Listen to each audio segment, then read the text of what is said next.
पश्चिम बंगाल के लाखों किसानों को सैकड़ों करोड़ रुपए नहीं मिल पाए।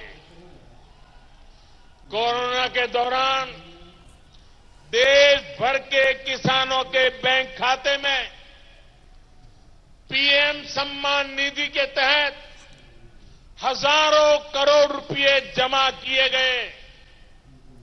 अभी तक इस योजना के तहत देश के 10 करोड़ से अधिक छोटे किसान परिवारों के बैंक खाते में 1,15,000 करोड़ रुपए जमा किए जा चुके हैं।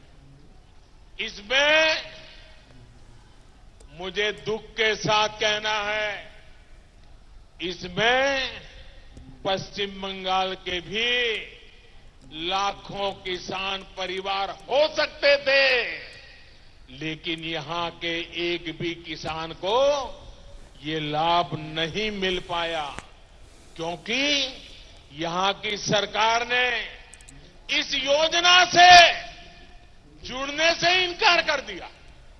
सोचिए, पश्चिम बंगाल के किसानों के साथ कितना बड़ा अन्याय किया गया।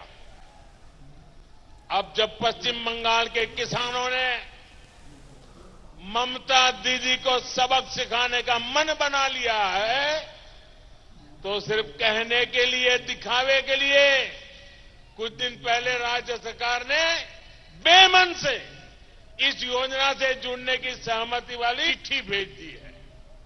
लेकिन साथियों, किसानों के पास सीधे पैसे जाएं, इससे यहां की सरकार को कितनी दिक्कत है, ये सिर्फ एक आंकड़े से समझ आता है। बंगाल के लाखों किसानों को पीएम किसान सम्मान निधि का लाभ मिल सकता है। इसमें से 25 लाख से ज्यादा किसानों ने टीएमसी सरकार के पास इस सुविधा का लाभ लेने के लिए अप्लाई किया हुआ है। भारत सरकार ने घोषणा की, जो जागरूक किसान थे वो सामने होकर के उन्होंने एप्लीकेशन डाल दी। और ये यहां कैसी सरकार है, किसानों से कैसी उनकी दुश्मनी है।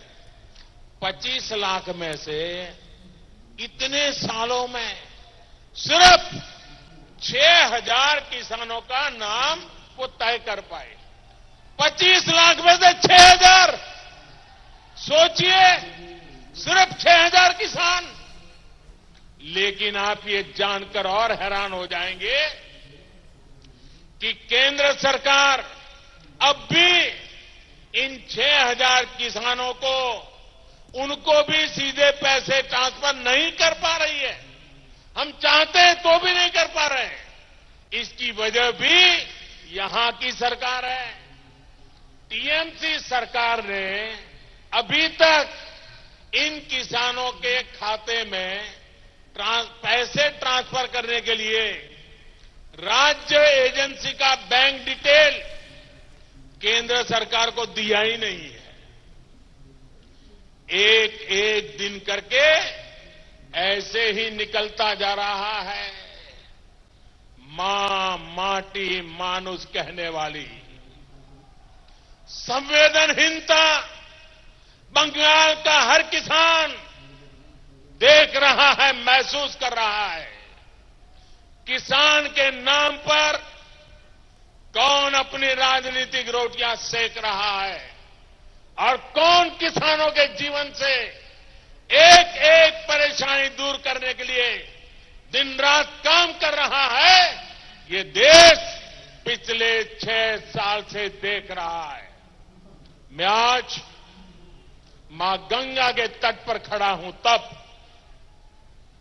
मैं बंगाल के मेरे किसान भाइयों को विश्वास देने आया हूं। इस चुनाव के बाद भारतीय जनता पार्टी की सरकार बनने के बाद पहली कैबिनेट मीटिंग में की किसानों की जो योजना है उसको तेज गति से लागू करने का निर्णय किया जाएगा। इतना ही नहीं, मैं बंगाल के किसानों को वादा करता हूं कि देश के और किसानों को जो लाभ मिला है, आपको जिस लाभ से वंचित रखा गया है, वो पुराने पैसे भी भारत सरकार बंगाल के किसानों को दे देगी। भारत माता की, भारत माता की, भारत माता की। किसानों का हक हम दे करके रहेंगे।